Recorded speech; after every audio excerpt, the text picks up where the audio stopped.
आपको लगता है यहां कोई साथ देने वाला है? अगर आप भगवत मार्ग के पथिक हैं, अभी आपको लगता है आपका कोई है, तो अभी बहुत बड़ा भ्रम है। पूरा का पूरा परिवार जा रहा है, 1 मिनट में रोड में नष्ट हो गया। काल है, किस समय कहां कैसे, 1 सेकंड का पता नहीं है। कैसे चैन से नींद आ जाती है तुम्हें?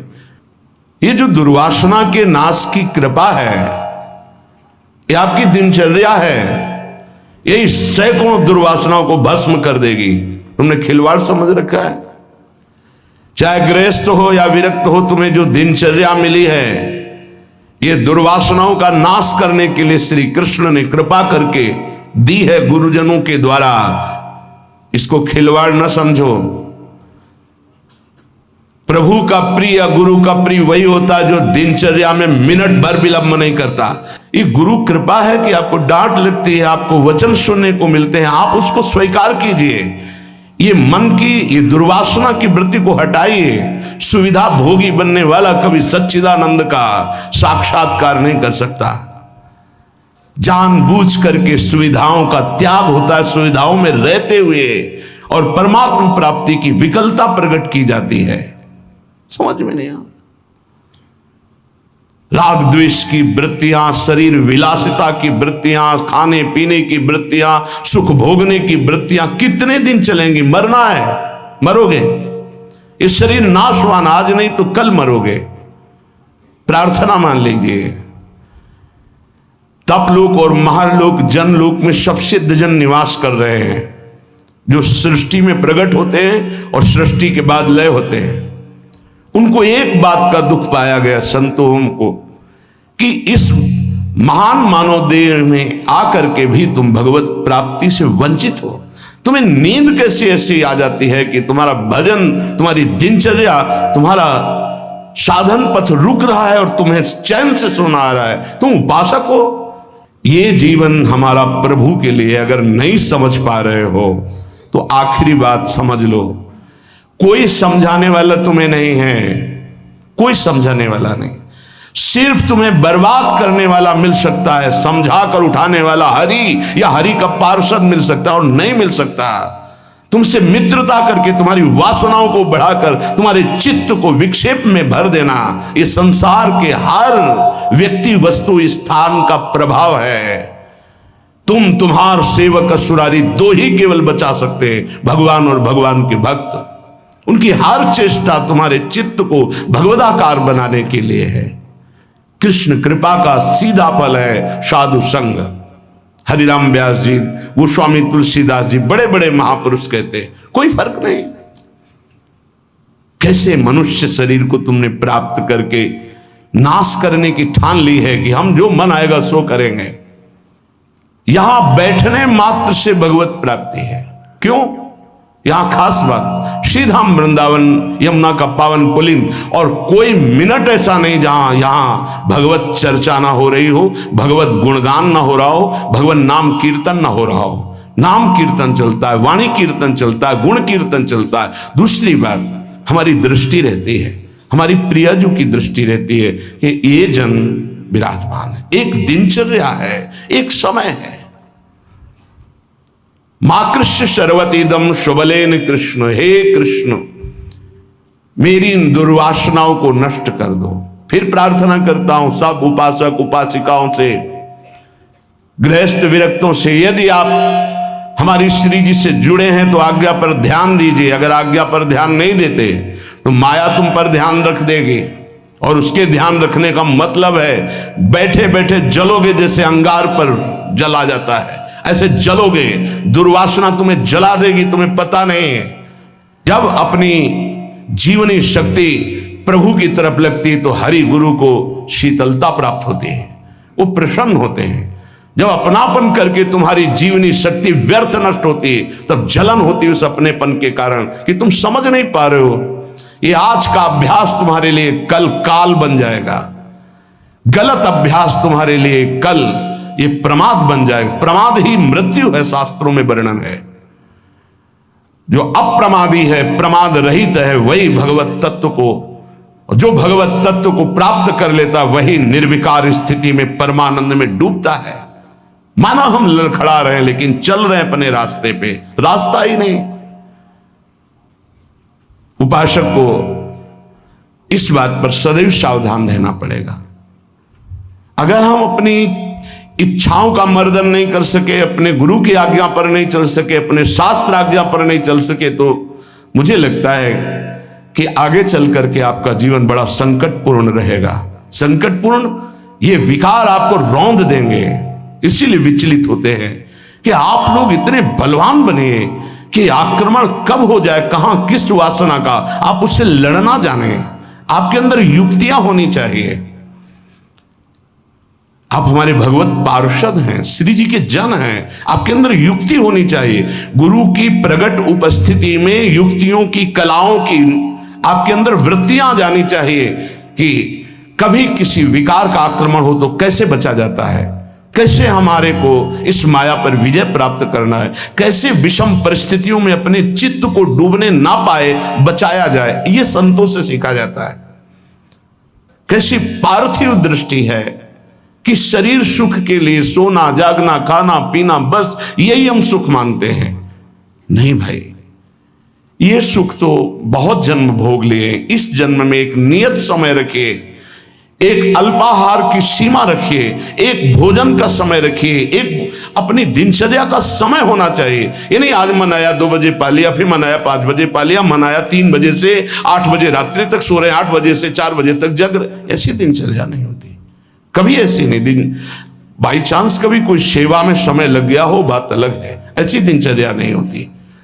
पक्का मानिए, आपका हित इसी में है कि जो दिनचर्या दी जाए उसका पालन कीजिए। हमारा सत्संग तभी लाभ देगा आपको, हमारा एकांतिक वचन तभी लाभ देगा आपको जब हमारी आप आज्ञा पर चलेंगे।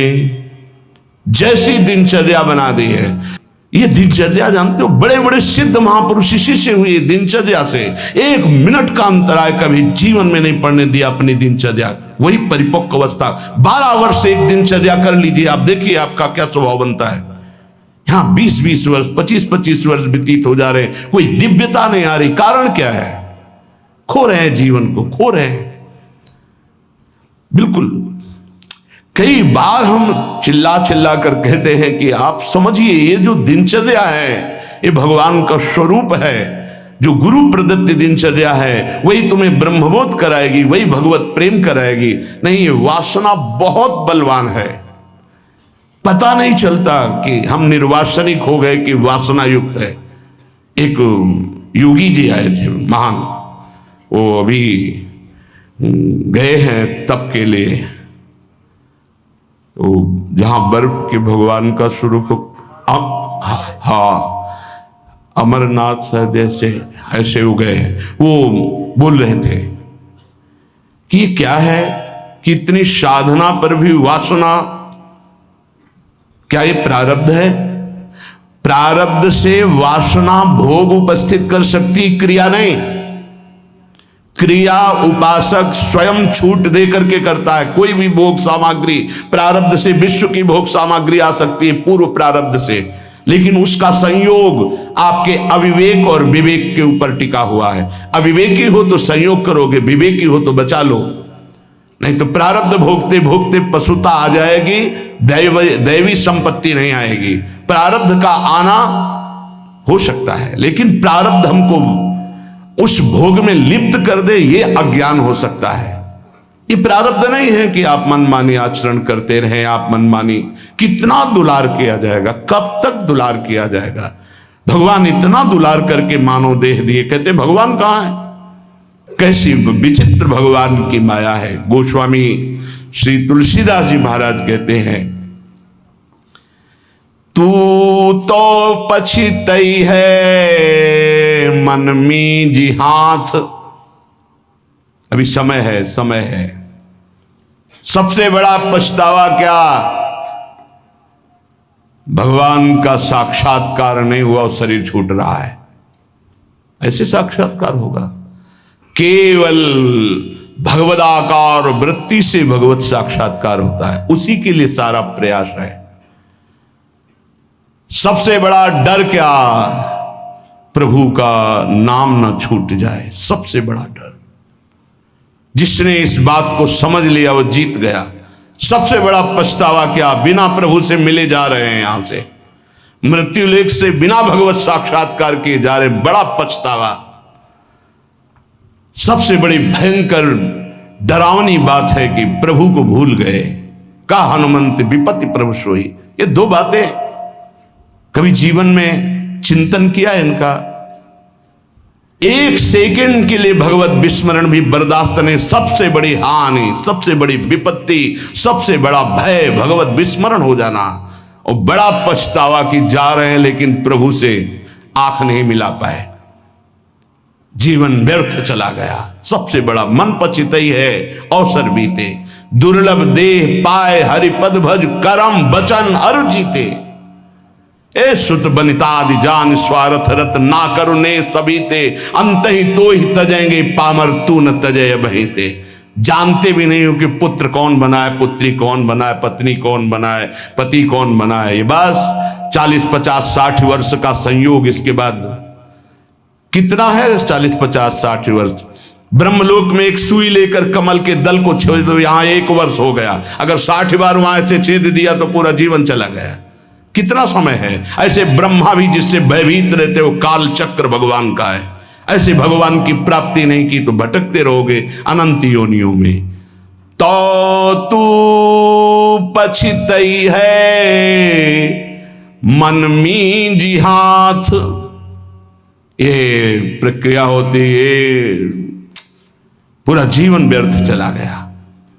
भयो है सुगम तो को अमर अगम तन, समुझी धोकत खोवत अकाथ। तो तू पछितई है मन मींजी हाथ, सुख साधन हरि विमुख वृथा, जैसे श्रम फल घृत हित मथे पाथ।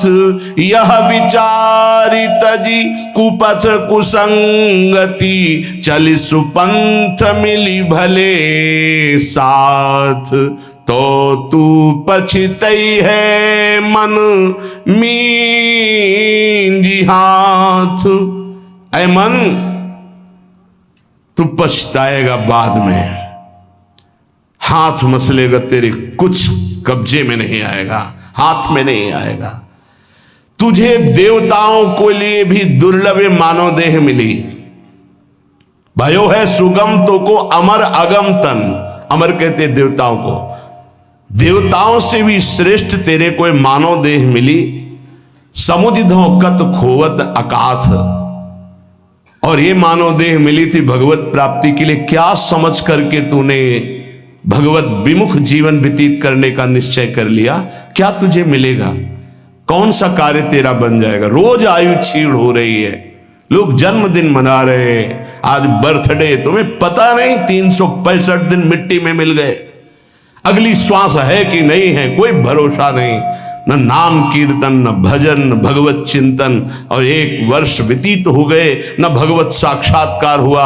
तो हमें तो लगता है 1 वर्ष व्यतीत होने के बाद भगवान नाम कीर्तन करके, भगवत प्रार्थना करके रोना चाहिए कि नाथ 1 वर्ष गए, अगला वर्ष हमारा आपके दर्शन योग्य हो जाए, आपके चिंतन योग्य हो जाए। तू तनिक भी चिंता नहीं कर रहा, व्यर्थ क्यों अपने जीवन को बर्बाद कर रहा है? जहां नाम जप नहीं है, भगवत समर्पण कर्म नहीं है, आज्ञा का पालन नहीं है, तो खिलवाड़ आप अपने जीवन से स्वयं कर रहे हैं। सुख साधन ये बहुत बड़ा साप है। हमारी बात समझ में नहीं आएगी, लेकिन आपसे प्रार्थना करते हैं, जो साधक सुख सुविधा से भजन करना चाहता है वो भूल जाए कि वो भजन करेगा, भगवत प्राप्ति करेगा। दुख और असुविधा भगवत प्राप्ति के मार्ग पर ऊपर चढ़ाती है। सुख और सुविधाओं का भोक्ता कभी भजनानंदी नहीं हो सकता, कभी नहीं। हाँ, वृत्ति भगवदाकार हो गई, अब उसे सिंहासन में बैठाला जाए, महलों में रखा जाए, कोई फर्क नहीं पड़ने वाला। महलों में रखो चाहे झोपड़ी में वास दो, एक स्थिति होती है। अगर भगवदाकार वृत्ति करनी है तो एक सीमा में अपने जीवन को बांध ले। इतना आहार, ऐसे शयन, ऐसे अपने जीवन को बांध। विश्व में किसी भोगों की कमी नहीं है। जब तक भगवदाकार वृत्ति न हो तब तक सुख सुविधाओं को नहीं। घूम शयन वलकल वसन, जैसे शास्त्रों में वर्णन आता। तो चलो वलकल वसन की जगह कौपीनवंता खलु भाग्यवंता, मार्किन की कौपीन, मार्किन नीचे वसंग ढकने के लिए, आहार के लिए अल्पाहार, रात दिन भजन, भूमि शयन, जमीन में आसन लगा, चटाई बिछी। 50 साधक ऐसे हैं, उनके कमरे में जाओ तो कुछ है ही नहीं, एक चटाई बिछी हुई बस, एक अचला लंगोटी टंगी बस, वो भी तो साधक है। आहार जो श्री जी के द्वारा प्रदान हुआ आकाश वृत्ति से आता है। आकाश वृत्ति परम पवित्र निर्मल, जैसे आकाश का जल निर्मल होता है, ऐसे आकाश वृत्ति जो आ गया उसी से भरण पोषण हो रहा। याचना नहीं, संकेत नहीं, जो प्रारब्धवशात श्री जी की कृपा से आ गया उसको अपने उदर में डाला। राधा राधा राधा हमारा लक्ष्य है, मरना। जीवित मर जाए उलट आप में समाय यह दिलगिरी है। ये झांसे में मत पड़ो माया के, ये खा लो, ये पी लो, ये सो लो, ऐसा गद्दा, ऐसी कंबल, ऐसा स्वेटर, ये सुख सुविधाएं अभी नहीं, फिर बाद में जोई जोई प्यारो करे सोई मोई भावे। अभी जो आज्ञा है उसके अनुसार चलेंगे। क्या नहीं देने की चेष्टा की राका बाका जी को ठाकुर जी ने? नहीं चाहिए, आपका दिया हुआ भी नहीं चाहिए, आप चाहिए, सिर्फ आप चाहिए। चलो हमारी वैसी स्थिति नहीं है तो जितने से हमारे प्राणों का पोषण होता, शरीर निर्वाह होता, बस। कह रहे सुख साधन हरि विमुख, दो भाव। यदि हरि से विमुख हो तो सुख साधन तुम्हें जलाएंगे, चिंता शोक भय प्रदान करेंगे। दूसरा भाव, ये सुख साधन तुम्हें हरि से विमुख कर देंगे। सुख साधन हरि विमुख, दो भाव है इसके। अगर हरि विमुख हो, सुख साधन है तो जलते रहोगे, चिंता भय शोक मृत्यु इससे बच नहीं पाओगे। और अगर सुख साधन के भोक्ता हो तो हरि विमुख हो जाओगे, भजन में रुचि नहीं रह जाएगी। ये जीवन जो मिला है सोने के लिए नहीं मिला है, प्रभु प्राप्ति के लिए मिला है। उचित निद्रा, उचित शयन। ये भेड़िए की तरह बच्चों को डराने वाले विकार होते हैं, भगवत मार्ग के पथिकों को नहीं। हाँ, हम स्वयं स्वीकार करते इसलिए घुटने टेक देते हैं। अगर स्वयं स्वीकार ना करे तो विश्व ब्रह्मांड में कोई विकार नहीं है कि तुम्हारे को गिरा सके। तुम्हारी पार्षद हो, प्रियाजू के शरणागत हो। जब तुम स्वयं ललचा कर ये खिलौना चाहिए तो मेरी प्रियाजू कृपाल खेल ले जा। जब ऊब जाना तू बताना मेरे से। नहीं, भगवत पार्षद को कोई गिरा सके, सीम की चाप सके को तासु बड़ रखवार रमापति जासु। ऐसे खिलवाड़ समझते हो परमार्थ के पथिक हो करके तुम्हें कोई गिरा सकता है। तुम गिरना चाहते हो इसलिए गिर सकते हो, अगर तुम गिरना ना चाहो तो कोई गिराने की सामर्थ्य नहीं रखता। साधन विषय सेवन जितना है, दोनों अलग अलग मार्ग है। विषय को साधन बना लो, साधन विषय ना बना लो, जीवन नष्ट हो जाएगा। नहीं समझ पा रहे, नहीं समझ पा रहे। गुरुजनों की रुचि देखी जाती है। क्या रुचि? मन मन की रुचि जाने नहीं विधि अनुसार। अनुमति तो सब ले रहे हैं, आज्ञा का पालन कौन कर रहे हैं? आज्ञा एक बार होती है, ऐसे चलो। फिर वो कृपाल होते हैं, अनुमति दे देते, चलो ऐसे चलो। क्या क्या तरीका क्या है? क्या आप अपने सुख सुविधा के द्वारा साधना के मार्ग पर चल सकते हो? खिलवाड़। आज्ञा पर जब चलना है तो परमार्थ का पथ प्रकाशित होना। इतना समझ लीजिए कि प्राण चाहे चले जाए, हम गुरु आज्ञा को उल्लंघन नहीं करेंगे। आप जीत गए। अगर आप ऐसा नहीं करेंगे तो आप परास्त हो जाएंगे। चाहे गृहस्थ मार्ग से परमार्थ में चले, चाहे विरक्त मार्ग से चले, दोनों के लिए वही भगवत प्राप्ति है, पर आज्ञा पालन। सुख साधन हरि विमुख, और हरि विमुख तो वृथा जैसे श्रम फल घृत हित मथे पाथ। पानी को चाहे जितना मथते रहो कभी घी नहीं निकलने वाला। ऐसे ही सुख सुविधा में जो भजन करते हैं उसमें घी नहीं निकलने वाला, प्रेम रूपी। पानी का मथना है। अगर सुख सुविधा से ही भगवत प्राप्ति होती तो रघुनाथ दास गोस्वामी के पिता और उनके भाई एक राजा महाराजा की तरह वैभव था। जब उनको स्कूल पढ़ने के लिए भेजा जाता था तो 4 साथ में अंग रक्षक और पालकी में बैठ के जाते थे पूज्य श्री रघुनाथ दास गोस्वामी जी। लेकिन जब महाप्रभु चैतन्य देव के नाम कीर्तन को सुना तो हृदय व्याकुल हो गया कि जीवन का लाभ तो यही है। महाप्रभु ने अनुमति नहीं दी, नहीं तुम अभी पिता के घर में रहो। उनका अब भागे जगन्नाथपुरी गए। महाप्रभु के समय भूख प्यास सब सहते हुए पिता को जब पता चला कि वो नहीं आएंगे तो वैभव भेजने लगे। रसोईया सब सेवक, कोई सेवा स्वीकार नहीं की और जगन्नाथ जी के गेट में खड़े होकर जो भिक्षुकों को मिलता वो पाते। ये हम प्रभु के लिए निकले हैं, प्रभु के लिए हम तड़पे, कभी रोए, कभी कुछ समझ में आवे कि भगवान के लिए, प्रियाजू के लिए आपके हृदय में कुछ है तब तो। नहीं तो हृदय जलता है कि कुछ मतलब नहीं प्रियालाल से, उनकी चाह ही नहीं है तुम्हारे अंदर। तुम्हें है कि तुम भजन बढ़ जाए, प्रियाजू के लिए रोना बढ़ जाए, प्रभु के लिए प्राण समर्पित हो जाए। ए भाई, ये है जीवन का लाभ, ये है साधन सुख हरि विमुख वृथा जैसे श्रम फल घृत हित मथे पाथ। पानी मथरो जीवन भर तो एक बूंद घी नहीं निकलेगा। ऐसे सुख सुविधा का भोगी मानता है कि मैं साधन कर रहा हूं, जीवन में कभी प्रेम घृत या ब्रह्मबोध घृ नहीं निकलने वाला। यह विचारी तज कुपथ कुसंगति चली सुपंथ मिली भले साथ।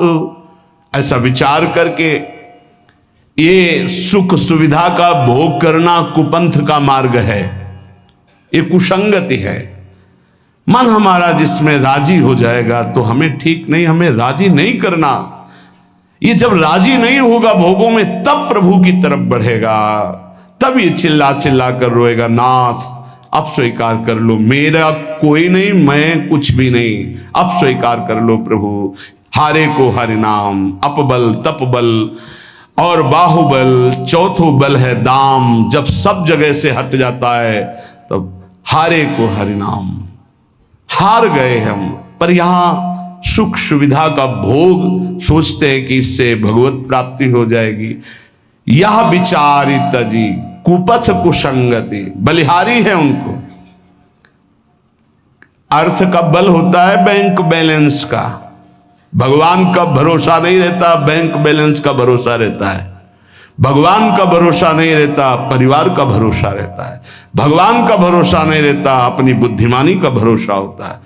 ये सब भरोसे आश्रय जब छूट जाते तब भगवान का आश्रय होता है। निराश्रित के आश्रय भगवान, असरण के शरणागति प्रदान करने वाले भगवान। इस बात को समझो, शरणागति लाखों ले लिए, असरण एक भी नहीं हुए तो शरणागति का रंग ही नहीं है। जो असरण हुए वो शरणागति के रंग को प्राप्त हुए। सीधा साधा मार्ग है, सूधो चले आपने धर्म, रसिकन सो प्रीतम का है, कबहू काल व्रताने। गृहस्थों तो क्या हुआ, क्या गृहस्थ भगवत प्राप्ति नहीं कर सकते? शिष्य के द्वारा किया हुआ पाप गुरु को भोगना पड़ता है। क्या समझते हो? यदि गुरु की आज्ञा का उल्लंघन करे तो समाज में गुरु को कह देना चाहिए मैंने तुम्हारा त्याग किया, तो बच जाएगा। अगर स्वीकार करता है तो शिष्य के द्वारा किया हुआ अपराध गुरु को भोगना पड़ता है। सो गुरु घोर नरक मा परे। इसीलिए जो सुलझे हुए महापुरुष होते हैं वो कभी शिष्य बुलाने की चेष्टा नहीं करते। कलिकाल है, उनको इससे मतलब नहीं हो। जैसे और पति पत्नी भाई रिश्तेदार नातेदार ऐसे एक संबंध और मान लिया गुरु, उनको ये मतलब नहीं कि मतलब क्या है। अरे कभी विचार करते हो कि तुम जो आचरण करते हो इसका हिसाब गुरुदेव के पास जाएगा, उनको भोगना पड़ेगा। क्या अपराध किया है गुरुदेव ने जो तुम उनको दंड देने के लिए उद्यत हो चुके हो?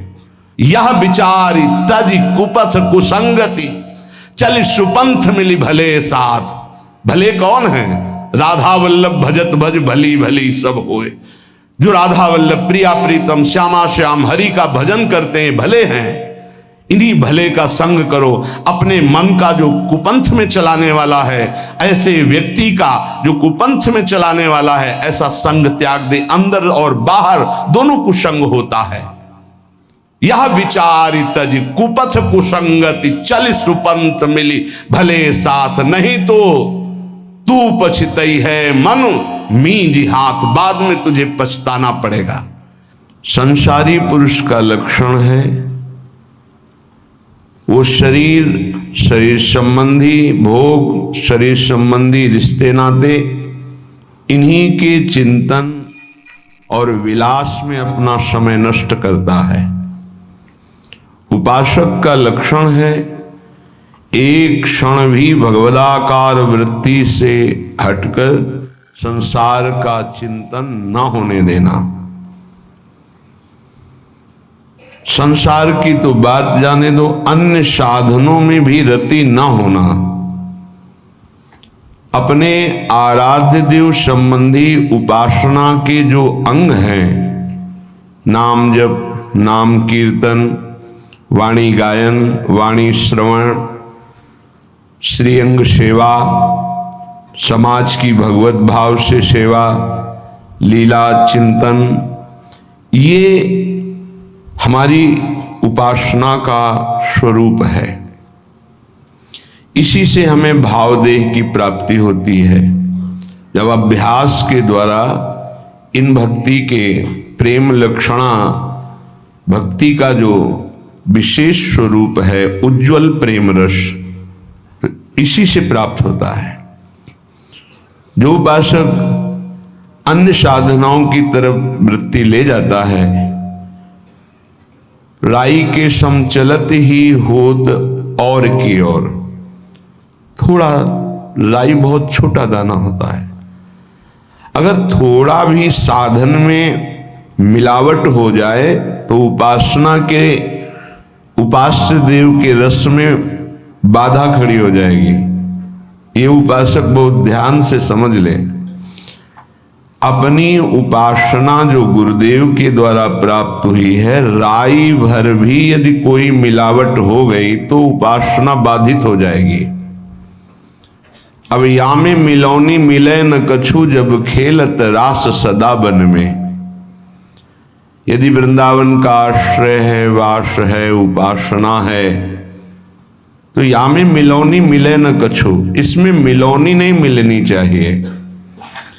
अन्य कोई साधन पथ का अनुसरण करना, अपने उपास्य देव से विमुख हो जाना है। बहुत प्रकार का संग सत्संग नहीं होता, इष्टाकार वृत्ति हो जाए उसे सत्संग कहते हैं। तो इष्ट मिले और मन मिले, मिले भजन रस रीति, तहां निशंक है मिलिए तासों की जय प्रीति। यदि इष्ट नहीं मिल रहा और मन का तात्पर्य है यदि वो चरित्रहीन है, मनमानी आचरण करता है, तो इष्ट गुरु से विमुख है। हमारा मन नहीं मिलना चाहिए, ऐसे जनों से नहीं मिलना चाहिए। यद्यपि परम स्नेही, चाहे वो कितना प्रिय संबंधी, रिश्तेदार, नातेदार, मित्र कोई भी हो, जाके प्रिय न राम वैदेही, तजिए ताहि कोटि बैरिशम, लाखों बार सुना है, पर क्या आचरण में है? हमारे हृदय में ये बात बैठ जानी चाहिए कि जरा सा कुसंग हमारी उपासना के रंग में बाधा पहुंचा देगा। एक ड्रम दूध हो और एक खटाई की फांक छोड़ दो, सब फट जाएगा। उपासना दुग्ध जैसी निर्मल, पौष्टिक, स्वादिष्ट, पवित्र, स्वरूप बोध कराने वाली, जरा सा कुसंग हो जाए फट जाएगी। उपासना की वृत्ति हट जाएगी, जो भाव का स्वरूप बन रहा तो फट जाएगा। जैसे एक खटाई की फांक पड़ते ही एक ड्रम दूध पूरा फट जाएगा।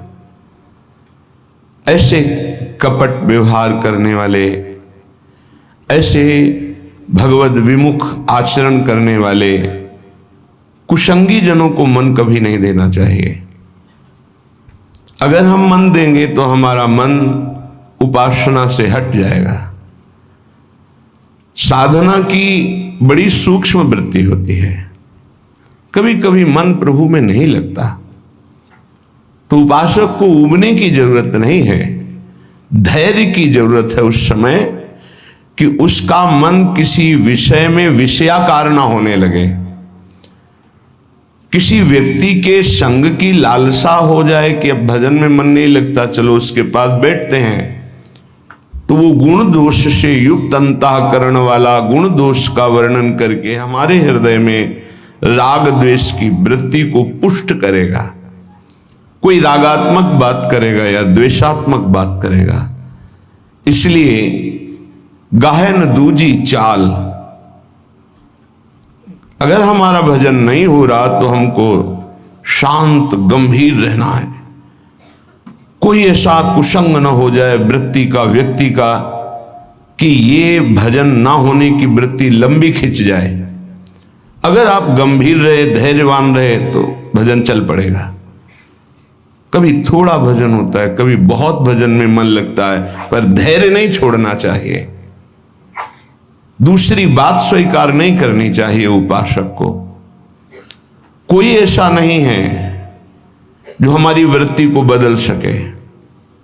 यदि नाम चल रहा है, अगर नाम भी नहीं चल रहा तो हमें धैर्यपूर्वक उस समय, भले सो जाए, एकांत हो जाए, उस समय काट लेना चाहिए। उस समय वृत्ति आई है। और चतुर उपासक तो जबरदस्ती वाणी गायन शुरू कर दिया, सत्संग शुरू कर दिया, जिससे हमारा चिंतन बदल जाए। पर कुसंग नहीं, मन नहीं लग रहा तो चलो अमुक व्यक्ति के पास बैठकर प्रपंच करते हैं, बातचीत करते हैं। वो राग द्वेष की वृत्ति भर देगा। बिल्कुल हटना चाहिए उपासक को।